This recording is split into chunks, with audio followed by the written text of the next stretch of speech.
As a lot of you know, Mattel slammed my What Happened to Ever After High video with a copyright strike, forcing me to cut out a massive chunk of the video just so that they wouldn't be ripping the money that I should be earning. And that video is literally my most popular video. So I've decided to retaliate by covering all of Ever After High in as detailed depth analysis as I can, starting with seasons 1 and 2. And if Mattel decides to copyright claim this video as well, I will be appealing it all the way up to YouTube, which most YouTubers do not do, since everyone just assumes that YouTube will play the safe option and side with the company, and I will get a permanent strike on my channel if I am to lose. However, Mattel shouldn't get away with this. A big chunk of my monthly revenue relied on that video. And now, the months are hard. Now let's see if we can cover what we did in the first video, but do it in a way that appeals to our corporate overlords.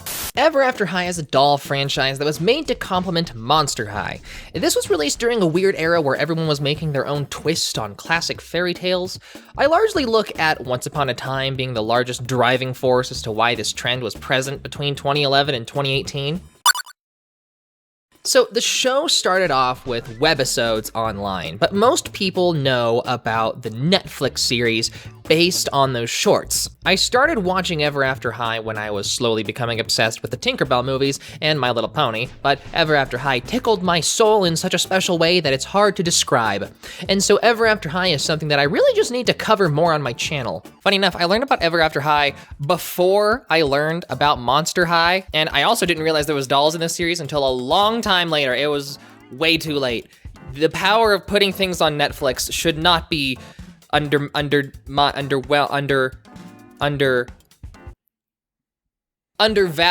That works. All the characters are the children of major fairy tales, which we largely follow Raven, the daughter of the evil queen from Snow White, as she struggles with her legacy.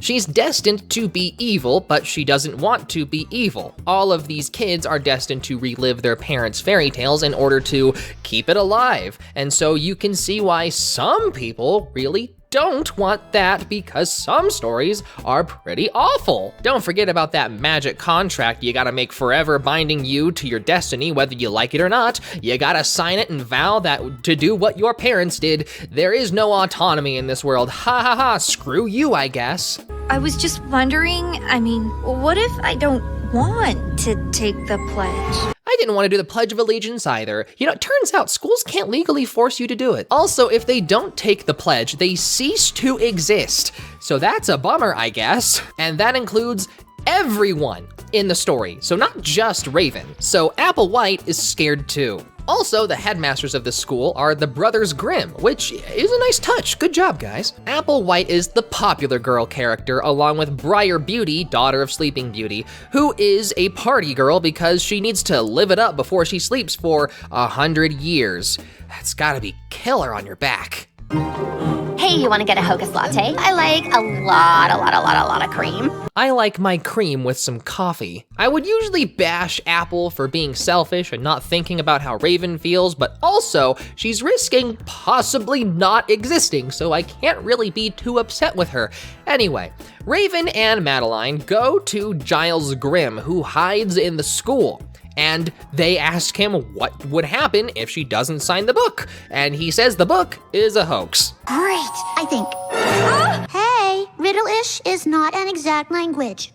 The day is here. Raven sees her garbage life that would unfold if she signs, and she did what anyone would do and didn't sign the book. And I'm going to write my own destiny. Which is such a cool way to start a story. Also, she didn't disappear. Now the headmaster is on the hook for lying, haha. And thus begins the true story of Ever After High. Sure, you could just watch it on Netflix, but I mean, the show is also free online. I don't see why you'd watch it there when you can watch it for free. I know technically it's a higher quality on Netflix, don't get me wrong, but also free is free. For someone like me during this time who had an unhealthy obsession with fairy tales, and also a lot of unresolved anger issues. This really resonated with me. That feeling of going against the grain and fighting for what you believe in, that mentality really stayed with me. The idea of the royals and rebels separating into two major cliques also just makes more sense. When I was in school, I never really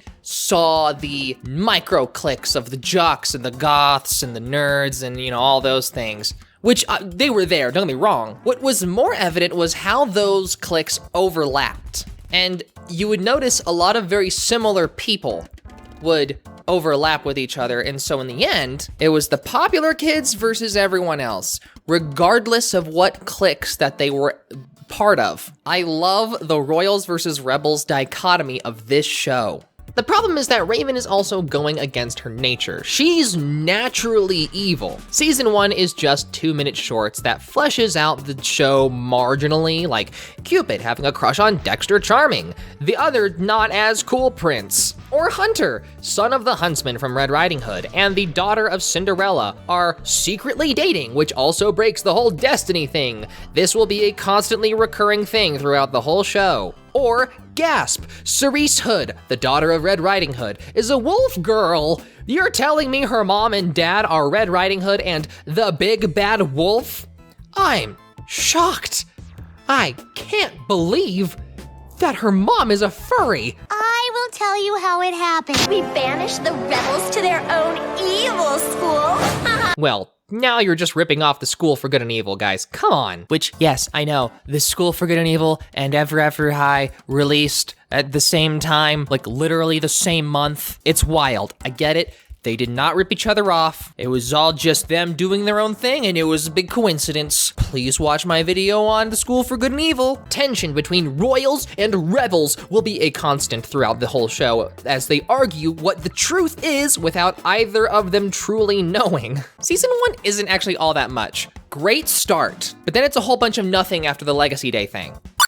And now a word from our sponsor. Listen up, Butterfingers. You and I both know the only reason you replaced your phone is because you keep dropping it and breaking it. How about you stop spending money on garbage cases and start spending your money on one really good case? That's why I grabbed Casetify Super Slim Impact Case. Super slim, super cute. They expanded the corners so the phone will bounce when it's dropped, managing to survive an 11.5-foot drop. And with so many different designs, you'll have your head spinning. Over 2,000 designs collaborated with over 300 artists. Casetify's Impact and Ultra Impact cases are 5 times more protective than military standards, which means if the zombie apocalypse comes, your phone is going to be safe. Don't forget your sleek and attractive phone charm, and this isn't even the only accessory they have for your phone. Go to casetify.com/negativelegend in order to get 15% off your order. Click the link in the description or the pinned comment below. Season 2 in 2014 introduces some new characters. Not a lot, but some, and is also notable for the True Hearts Day special, or in other words, the Valentine's Day special. Holiday that encourages everyone to follow their true heart's desire. Cupid likes Dexter, but Dexter likes Raven, creating yet another relationship dynamic that doesn't align with their destiny. Obviously, Cupid is going to throw a party for True Hearts Day, under the headmaster's nose, of course. Duchess Swan was going to out Hunter and Ashlyn, but they decided they'd just come out and tell everyone that they're dating. And that miffs Apple really bad. You know, I remember that taking a lot longer, but they really didn't dwell on it too long. Anyway, follow your heart. Duchess really just wants her own happily ever after, just like all of them, but she's willing to play dirty. I kinda like her. I thought this would be a good thing. Everything is worse. My friends are upset. I don't know what's going to happen to our stories. I don't want anything bad to happen to us. I think we should break up. Ah, yes. I gotta have the heart-stricken on-again, off-again relationships, just like all the good teen romance dramas. Check that off the list. Time for the party, and it's awkward, but awesome. Duchess goes to rat everyone out because of course she does. Okay, here's what I don't understand. Her idea is that she can replace one of the royals, in this case, Briar Beauty, because she helped set up the party that is illegal in school. And once she replaces Briar as part of the royals, she is a shoo-in for a happily ever after story because she'll just take Briar's position, which, I mean, like, No. How would that work? Would you just sign your name in the book where Briar's name is supposed to be? Or are you thinking that high school cliques are the gateway to a happy future? I don't see the logic. Also, did Legacy Day just stop after Raven didn't sign? Like, who signed their name and who didn't? There were people before her, for sure. There had to be. Does it matter? I ask as if I don't already know the question. Answer? I ask as if I don't already know the answer. I just feel like Duchess's motivation for being an antagonist is not very well thought through. Then again, when you start really breaking down all the works here, it has massive holes everywhere, which is probably the whole point of this, you know? Now that I really think about it and talk it through, this is probably smart. The love triangle continues where Raven thought Daring left that letter in her locker. LMAO, wrong, it's Dexter. Cupid swoops in to steal her man right when Raven was like, OMG, wait, Dexter is way better. He's sweet and attractive. And oh no, Cupid got him first. Sucks to suck. But that's not all, folks. I'm too late. Cupid makes a speech about True Hearts Day and tells everyone to follow their true heart. And Ashlyn is so moved that she gets back together with Hunter.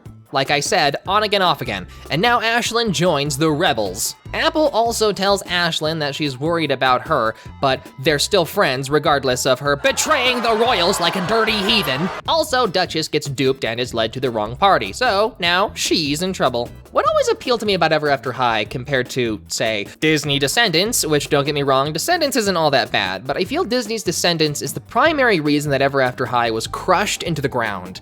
I mean, Mattel has some power, but Disney is just too powerful to go up against. Anyway, point is, when it comes to Ever After High, every character feels like they're fleshed out. They could have just had the children of fairy tale characters basically be their parents, but the point is choosing your own destiny, and in order to drive that point home, they had to make sure they were their own characters. And seeing them struggle to live up to expectations resonates with a lot of kids, since that's a very common issue that everyone needs to face. Not only do they make each character feel unique, but it's the fact that it's so easy to connect with these characters and the struggles they go through. If you're going through a specific problem in your life, chances are you'll find an Ever After High character that is also facing a similar issue. Comfort characters here, get your comfort characters! Another thing with Descendants, it's all based off the Disney version of the characters. Ever After High is the base version of the characters, meaning they can pull from any story, while Disney can only pull from the movies they've already made. Meaning you can discover all new characters, and if you don't know them, you get to go off and learn about them if you want. This show lets you discover aspects of fairy tales, while Disney really just confines you into what they already have. Also, the vibe is just better. Knowing me and my obsession with Alice in Wonderland, they executed their understanding of the story so well, and didn't just reduce it down to the quips. It feels like they had an intimate understanding of all the fairy tales they used, making the show feel more like it could actually happen. And yes, Madeline is my favorite character. Speaking of characters the most anyone can relate to, check out this scene between Daring Charming and Lizzie Hartz. I'm betting you can't get a date with the next girl that walks through that door. Lizzie Hartz? Is something wrong? I've never been on a date before, That was pretty much a date. but that was quite lovely. Can we keep this a secret? Sure, yeah, I won't tell anyone. That is why I love this show. The episodes are short and small, but they know how to pack a punch. Daring is a self-centered jerkwad who can let himself be soft if it's aligning with his core values of I must protect women. That also includes in the smallest ways, technically. And so we find out he's not as much of a self-centered jerkwad. And Lizzie Hartz is tough and puts on an air of being a tough person, but can allow herself to be vulnerable and isn't as awesome and cool as we all like to think she is. And for someone like me, who didn't start dating until their 20s, I liked this episode a lot. I feel everyone can find one episode in Ever After High that they really relate to. You just enjoy the ride until you get to that one episode that just squeezes your heart. In season 2, we got another special event, Thronecoming, released in 2014, where we gotta make sure to add the titular high school dance event. At least the Thronecoming king and queen is appropriate since, that's a big part of fairy tales. This special was a solid 45 minutes long and was just one big thing, not like True Hearts Day where it was 3 episodes. This is one big one. Thronecoming is one of the few days a year the Storybook of Legends is removed from its protective case. Raven and Apple are touching back on the fear of non-existence. Raven thinks Apple's being selfish, vice versa. Apple is still thinking they might all disappear. I want you to sign it so that nothing bad happens to the people that I love, including you. This was the scene that made me really fall in love with Ever After High. This is what I love seeing, that difficult back and forth where no one is really the bad guy, but no one is really the good guy. Immediately following up, Briar is upset she missed building floats. Is this what it's gonna be like when I sleep for 100 years? And now Briar is thinking of switching to the Rebels. The life of a royal isn't always happily ever after. Now we're really getting to see them ruminate on the uncomfortable questions of destiny. I always say that destiny is a lazy excuse for writing, but with Ever After High, they break down the problems with destiny. They make destiny the major struggle, and that makes this show so intriguing. It breaks it down and makes you analyze it. Also, the headmaster is trying to make Raven sign the storybook. So much so that he sets up a fake fortune from the wishing well where he shows Raven the fake future he created where life is terrible and awful and it's all her fault since she never signed the book. I want to sign the Storybook of Legends! That was easy. Now the rebels are being torn. Raven's rebellion against the storybook gave people hope. You really think I want to sleep for 100 years? I don't want to sleep because I'm gonna lose all my friends. And now Briar became a character with depth. Several of you are probably also pointing out that this show doesn't only break down the problems with destiny, but it also heavily focuses on the problems with privileged and underprivileged communities. Apple being privileged because she was born into a life with a happily ever after, while those not so privileged have to be stuck with crummy endings. And apparently in Raven's case, she becomes homeless after she fails to poison her, which is just a surprising detail to add in a children's show, sure. And the Storybook of Legends is really just a metaphor for maintaining the status quo. The question is, what does the headmaster gain by maintaining the status quo? I ask as if I don't already know the answer. This setup feeds 2 birds with 1 seed, because we don't support animal cruelty on this channel. And that's what makes the writer/reviewer in me just is so enthralled by this show. On the surface, it's a fun kids show, but when you watch it when you're older, you can start picking out all the other themes that are baked in there. Also, weird flashback to when the headmaster thought he lost his little brother, kinda messed up. Time has come for Raven to sign her life away, but Cedar uses her truth spectacles to find out that book is a fraud, just like this institution. Milton starts shouting at a mirror that holds some ominous voice. Raven's mom stole the real book. Time to visit Giles for answers. Figuring out a riddle Giles gave them, they find a portal inside a bigger version of the book. Don't ask. But Briar doesn't want them to find the real book. Too bad. Raven jumps into the portal, and Briar and Ashlyn follow after them, landing them in a magical book pocket dimension. A pocketbook dimension. Wait, does that mean every time someone has signed in the Storybook of Legends, it's been fake? How long has it been fake? Well, I guess 1 generation, just seeing as there's Raven's mom, and then Raven.